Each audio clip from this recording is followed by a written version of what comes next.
সকলকে ট্রাভেলার ফ্রেন্ডের আরো একটি নতুন ভিডিওতে আপনাদের জানাই স্বাগত। যেমন আপনারা আগের ভিডিওতে দেখতে পেয়েছিলেন যে আমরা কলকাতা সফরে বেরিয়ে পড়েছিলাম আর নানান ধরনের জায়গা আপনাদের কলকাতায় দেখিয়েছিলাম। তবুও কলকাতা সফর তো আর একদিনে শেষ হয় না, আরো জায়গা এখনো রয়েছে যেগুলো আপনাদের দেখানো বাকি রয়েছে, আরো অনেক গল্প রয়েছে যেগুলো আপনাদের শোনানো বাকি রয়েছে। তো আজকে আমরা আবারও চলে এসেছি আমাদের একটি নতুন ভিডিওর সাথে আর নতুন গল্পের সাথে। এখন আমি পৌঁছে গেছি আমাদের মহাত্মা গান্ধী রোড মেট্রো স্টেশনে। তো চলুন আমাদের প্রথম ডেস্টিনেশনের দিকে এগোই আর দেখাই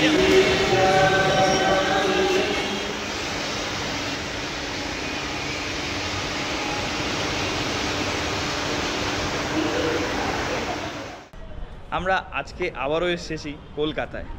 হ্যাঁ, এর আগেও এসেছিলাম, তবে কলকাতার গল্প তো আর একদম ছোট্ট না, কাহিনী এখনও অনেক রয়েছে, গল্পও এখনও অনেক রয়েছে। তো চলুন আজকে সেই গল্প আমরা আবারও শুরু করি।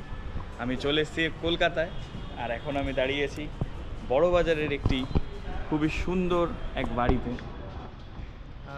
আমরা বেসিক্যালি যে জায়গাটা এসেছি, এই জায়গাটা হচ্ছে খুব একটা ফটোজেনিক স্পট। এখানে ম্যাক্সিমাম ফটোগ্রাফাররা এসে থাকেন। আপনারা ওপরটা দেখলে বুঝতে পারবেন যে বাড়িটা এমন শেপে করা যে ওপরটা পুরো রাউন্ড, পুরো ফাঁকা আছে আর চারিদিকে এর অনেকগুলো ঘর আছে। আপনারা যারা এখানে ফটোগ্রাফির জন্য আসবেন বা এই জায়গাটা দেখতে আসবেন, এই বাড়িটি, তারা মহাত্মা গান্ধী রোড থেকে নেমে ঠিক বড়বাজারের রাস্তাটা উল্টো দিকেই, যে মোড়টা আছে ঠিক উল্টো দিকেই, মোহাম্মদ আলী পার্কের ঠিক আগেই আমরা এইখানে রাস্তার উপরেই বাড়িটা দেখতে পাবেন। রাস্তার উপরে ফুটপাতেই হলুদ রঙের এই বাড়িটি খুবই বড়, আপনারা আসলেই চোখে পড়বে। ভেতরে একটু গেট দিয়ে ঢুকলে আমরা এই দৃশ্যগুলো ভেতরে দেখতে পাবো।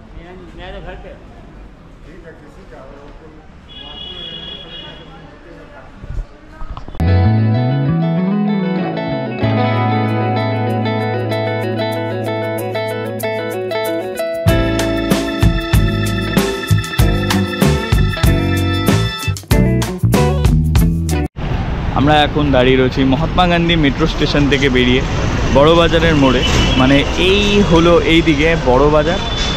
আর আমরা এখন ধীরে ধীরে বড়বাজারের দিকে এগোবো আর আপনাদের দেখাবো যে আমরা বড়বাজারে গিয়ে কী দেখছি। আমরা এখন পায়ে হেঁটে এগোচ্ছি আমাদের কলকাতার সবথেকে বড় হোলসেল মার্কেট মানে বড়বাজারের দিকে। আমরা চলে এসেছি আমাদের প্রথম গন্তব্য বড়বাজার মার্কেটে। আচ্ছা, যারা বড়বাজারের ব্যাপারে জানেন না তাদেরকে একটুখানি ছোট্ট করে ইনফরমেশান দিয়ে দিই। কলকাতায় অবশ্য যারা থাকেন তারা সবাই বড়বাজারের ব্যাপারে অনেকটাই পরিচিত, কিন্তু যারা কলকাতার আশেপাশে থাকেন আর কলকাতা একদিনের জন্য ঘুরতে আসতে চান বা কলকাতায় কোনো জায়গা বা মার্কেটিং বা শপিং করতে চান, বড়বাজার তাদের জন্য one of the best choice হতে চলেছে। কেন, বড়বাজার মার্কেট হলো শুধু এই কলকাতার না, ভারতের মধ্যেই এক অন্যতম বিগেস্ট হোলসেল মার্কেট, যেখান থেকে আপনারা চাইলে এখানে সমস্ত ভ্যারাইটিস বা নানান ধরনের সামগ্রী, কুর্তা, পাজামা, জামা, প্যান্ট থেকে শুরু করে সমস্ত কিছু আপনি এখানে পেয়ে যাবেন। আর এই বড়বাজারের নামকরণ ঠিক হয়েছিল, একসময় এটাকে সুতানুটি হাট বলে লোকে চিনত, বাট পরে এটাকে বাজার কলকাতা বলে লোকে জানতো। সেই বাজার কলকাতা থেকেই এটি বড় বাজারে নামে পরিণত হয়। আর এখন শুধু কলকাতা না, সারা বাংলা তথা সারা ভারতের মধ্যে এটি সবথেকে বড় হোলসেল মার্কেট বলে পরিচিত এই বড় বাজার। আমরা এখন দাঁড়িয়ে রয়েছি এই বড় বাজার মার্কেটের এখানেই। আপনাদের এক ঝলক আমি একটু দেখিয়ে দেবো। এখন সব দোকানপাট আপনারা দেখতে পাচ্ছেন ধীরে ধীরে খুলছে, আর তাই হলো বড়বাজার মার্কেটের মোড়। আপনি এখান থেকে, এটা প্রায় 500 বিঘা জমি নিয়ে রয়েছে আর এখানে নানান ধরনের দোকান পাবেন। অবশ্য আমরা যখন এই জায়গায় দাঁড়িয়েছি, যেই জায়গায়, এখানে বেশিরভাগ দোকান আপনাকে যদি আমি দেখানোর চেষ্টা করি তাহলে আপনি কুর্তা, পাজামা বা পাঞ্জাবি যেটাকে বলে থাকেন সেগুলোর দোকান এখানে দেখতে পাবেন। আমার সামনে একটা মসজিদও রয়েছে যেমন দেখতে পাচ্ছেন।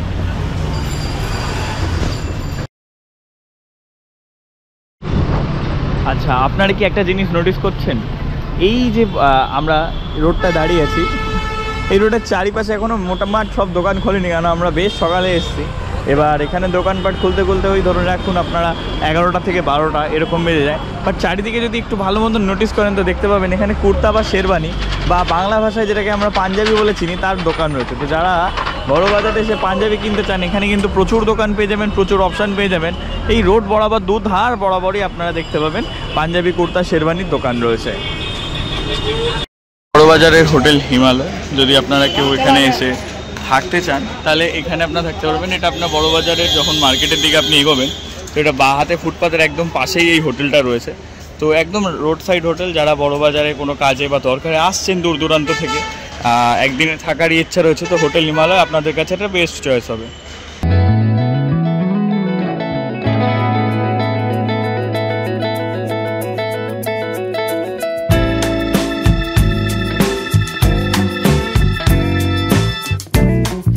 জাকারিয়া স্ট্রিট কলকাতার পুরনো শহরের এমন এক জায়গা যেখানে ইতিহাস, সংস্কৃতি আর খাবারের গন্ধ একসাথে মিশে তৈরি করে এক অনন্য পরিবেশ। 1800 দশক থেকে মুসলিম সম্প্রদায়ের বসতি হিসেবে গড়ে ওঠা এই এলাকা আজও তার ঐতিহ্যকে বাঁচিয়ে রেখেছে। এখানকার সরু গলি, পুরনো ইটের বাড়ি, মসজিদের আজান সব মিলিয়ে একটা টাইমলেস চার্ম তৈরি করে। বিশেষ করে রমজান মাসে তো এখানে মানুষের ভিড় আর খাবারের বাহার দুটোই চোখ জুড়িয়ে যায়। বিখ্যাত সুরতি কাবাব, নেহারি, হালিম, শিরমাল, রুটি, মটন চপ, খেজুরের শরবত, প্রতিটা আইটেমেই রয়েছে পুরনো কালে রান্নার সেই আসল স্বাদ। আর মিষ্টির দোকানগুলোতে পাওয়া যায় ফালুদা, ফিরনি, রাবড়ি, সেমাইয়ের মতো ঐতিহ্যবাহী স্বাদ।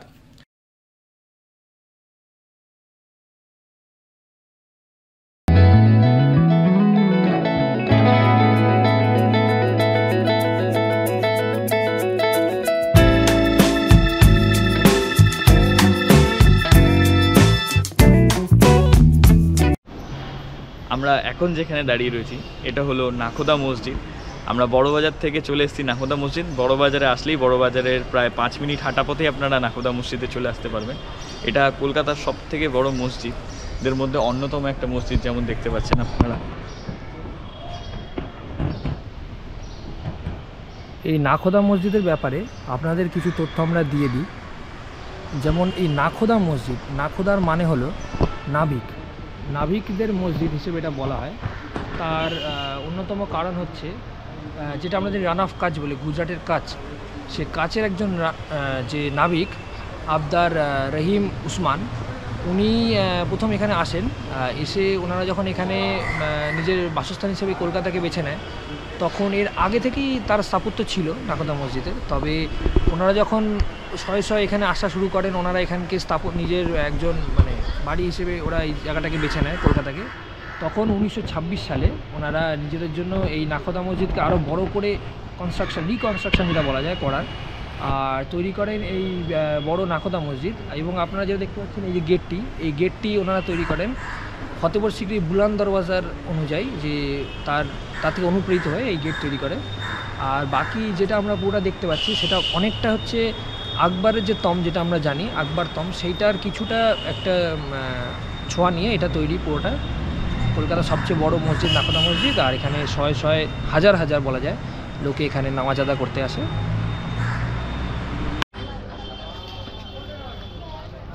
একটু ফলাহার করে নিচ্ছি। সকালবেলা যেহেতু কোনো ব্রেকফাস্ট করে বেরোনো হয়নি, তো ফলাহার করাটা খুবই দরকার। তো এবার পুষ্টিকর খাবার যদি বাইরে আপনারা খুঁজতে চান, তার ফলের থেকে বেস্ট কোনো কিছু হয়তো হয় না, তাই জন্যই আমরা ফলাহার করে নিই।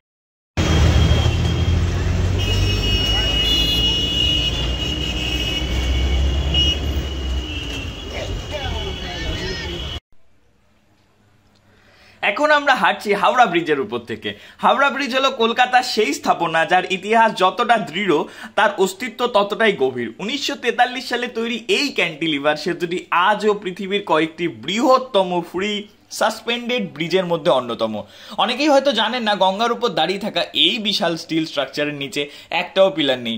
দুই প্রান্তে যে ম্যাসিভ অ্যাঙ্কর ব্লক বসানো রয়েছে, তার প্রতিটা ব্লকের ওজন প্রায় 21,000 টনেরও বেশি, যা পুরো ব্রিজকে ভারসাম্য দেয়। এই যে ইঞ্জিনিয়ারিং মেকানিজম আজও শিক্ষা প্রতিষ্ঠানে দ্য হাওড়া ক্যান্টিলিভার মডেল নামে রেফারেন্স হিসেবে পড়ানো হয়ে থাকে। এই ব্রিজে ব্যবহৃত হয়েছে প্রায় 26,000 টন স্টিল, যেটা যুদ্ধকালীন স্টিল শর্টেজের সময় ভারতীয় সংস্থা টাটার পক্ষ থেকে সরবরাহ করা হয়েছিল। এটাই সেই সময় যখন প্রথমবার ভারতের স্টিল আন্তর্জাতিক মানের ইঞ্জিনিয়ারিং প্রজেক্ট নেতৃত্ব দেয়। প্রতিদিন প্রায় 1.5 লক্ষ পথচারী এবং 1 লক্ষেরও বেশি যানবাহন এই ব্রিজ ব্যবহার করে। তবু ব্রিজের এক্সপেনশন জয়েন্ট এমনভাবে ডিজাইন করা যে উষ্ণতা ও লোড পরিবর্তনে পুরো স্ট্রাকচার কয়েক ইঞ্চি পর্যন্ত নীরবে সরে যায়। গঙ্গার বুকে দাঁড়িয়ে থাকা এই ব্রিজ শহরটাকে প্রতিদিন নীরবে বয়ে নিয়ে যায়। ইতিহাস, প্রযুক্তি আর মানুষের জীবনের অসংখ্য গল্প একসাথে বহন করে। হাওড়া ব্রিজ শুধু একটি স্থাপত্য নয়, একটি কলকাতার এন্ডুরেন্স, ডিসিপ্লিন এবং কন্টিনিউটির প্রতীক। আপনারাও আসতে চান আর হাওড়া ব্রিজের লোকেশন জানতে চান যে কিভাবে কলকাতায় এসে হাওড়া ব্রিজে পৌঁছাবো, তো প্রথম লোকেশন আমি আপনাদের জানাতে চাই, ওই একদম ওপাশে আপনি দেখতে পাচ্ছেন ওখানে রয়েছে হাওড়া স্টেশন। তো আপনারা যদি হাওড়া স্টেশনে আসেন তো হাওড়া স্টেশনে এসে হাওড়া স্টেশন থেকে মাত্র 2 মিনিটের হাঁটা পথে আপনার হাওড়া ব্রিজ পড়বে। আর কিন্তু আমরা হাওড়া ব্রিজে হাওড়া স্টেশনের থ্রু আসিনি, আমরা এই পাশ থেকে এসেছি। আমরা এসেছিলাম বড় বাজারে, তো বড় বাজার থেকে আমরা বাসে করে চলে এসেছি হাওড়া ব্রিজে। বড় বাজার থেকে বাসে হাওড়া ব্রিজ আসতে মাত্র পার পার্সন 10 টাকা করে ভাড়া লাগে। এছাড়াও যদি আপনি কলকাতার অন্য কোনো জায়গা থেকে হাওড়া ব্রিজে আসতে চান তো তার জন্য আপনি বাস, অটো, এছাড়াও আরও নানান ধরনের শেয়ারিং ভেহিকেল পেয়ে যাবেন, ইনক্লুডিং ক্যাব, উবের, এগুলো সবই পেয়ে যাবেন। আর হাওড়া ব্রিজের সমস্ত কিছুই আসে, তো আপনারা হাওড়া ব্রিজ এসে একবার নিশ্চয়ই ঘুরে যাবেন। চলতে চলতে আমাদের একজন বলা যায় এক প্রকার এক দাদার সাথে দেখা হয়েছে। আসলে এটা আমাদের মল্লিকঘাটেই দেখা হয়েছে। আমরা হাওড়া ব্রিজে মল্লিকঘাট থেকে বেরোচ্ছিলাম আমাদের নেক্সট ডেস্টিনেশনের উদ্দেশ্যে। আর দাদা গুজরাট আহমেদাবাদ থেকে ঘুরতে এসছে এখানে। আর দাদাও আমাদের সাথে, মানে দাদা এয়ারপোর্টের উদ্দেশ্যে বেরোবে, রওনা দেবে, আর আমরা এখান থেকে নেক্সট ডেস্টিনেশনের উদ্দেশ্যে বেরোবো। বাকি আপনারাও যেমন দেখলেন ওনাকে, উনি গুজরাট থেকে এসেছেন, তো আপনারাও বাকি আমাদের প্রার্থনা আমাদের এই সুন্দর শহর কলকাতা, ভালোবাসা শহর কলকাতা দেখতে আপনারাও বাইরের শহর থেকে যেখানে থাকেন সেখান থেকে একবার হলেও এই শহর ঘুরে যান। অবশ্যই ঘুরে যান, প্রেমে পড়ে যাবেন, শহরের একেবারেই প্রেমে পড়ে যাবেন।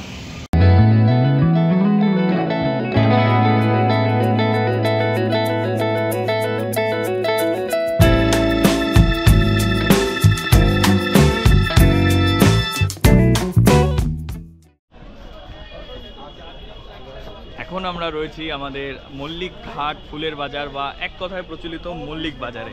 এটা আমি একবার একটু আগে দেখি। এই যে মল্লিক বাজার ফুলের মার্কেট, আমি আপনাদের পুরো ঘুরিয়ে দেখানোর সাথে আরও একটা কথা বলতে চাই। যেমন আপনাদের আগেও বললাম যে এটা 24 ঘন্টা আপনারা খোলা পাবেন, আর বেস্ট সময় ভোর 4টে থেকে 8টার মধ্যে, কারণ সেই সময় একদম তরতাজা ফুল থাকে। এটা আমি যেমন আপনাদের বললাম যে এশিয়ার ওয়ান অফ দ্য বিগেস্ট ফুলের বাজারের মধ্যে অন্যতম একটি বাজার হলো এই মল্লিক বাজার। তবে আরও একটা কথা বলতে চাই, যেহেতু এটি পাইকারি ফুলের বাজার, তো এখানে আপনি অন্য জায়গার তুলনায় ফুল অনেকই কম দামে পাবেন। আমি একটা দোকানের সামনে দাঁড়িয়ে আছি, সেখানে বলে আপনি যেখানে তাকাবেন সেখানেই শুধু ফুলের দোকান পাবেন। এটার লোকেশান যদি জানতে চান, যারা কলকাতার বাইরে থাকেন, মল্লিক বাজারে আজ পর্যন্ত কোনোদিন আসেননি, মল্লিক বাজারের একদম লোকেশান হচ্ছে হাওড়া ব্রিজের একেবারেই নিচে মল্লিক ঘাট রয়েছে, সেই মল্লিক ঘাটের পাশেই অবস্থিত ওই মল্লিক বাজার। অনেকে এটাকে মল্লিক বাজারও বলে, অনেকে এটাকে মল্লিক ঘাট বাজারও বলে। একবার কলকাতা আসলে অবশ্যই মল্লিক বাজারের ফুলের ঘুরে যাবেন। এখানে আপনি নানান ধরনের, মানে যে ধরনের ফুল দেখতে পাচ্ছেন সমস্ত এখানে আপনার অ্যাভেলেবেল আপনি পেয়ে যাবেন। গুরুত্বপূর্ণ জিনিস আপনাদের আমি জানাতে চাই যে আপনাদের জন্য এতক্ষণ ধরে আমরা সারাদিন সমস্ত জায়গা কভার করার চেষ্টা করছি, তার বদলে একখানা লাইক অবশ্যই আমাদের এই ভিডিওটাতে করবেন। কোনো প্রকার ফিডব্যাক থাকলে আমাদের কমেন্টে জানাবেন, আর অবশ্যই চ্যানেলটাকে সাবস্ক্রাইব করবেন। আর এই যে সারাদিনে আমাদের কষ্টের ফল একমাত্র আপনাদের জন্যই সব কিছু। আপনারা না দেখলে আমাদের খুবই খারাপ লাগবে, তো আপনারা প্লিজ দেখবেন আর সাবস্ক্রাইব করবেন। আর অবশ্যই নিজের আত্মীয় স্বজন, বন্ধু বান্ধব সবার সাথে ভিডিওটা শেয়ারও করে দেবেন।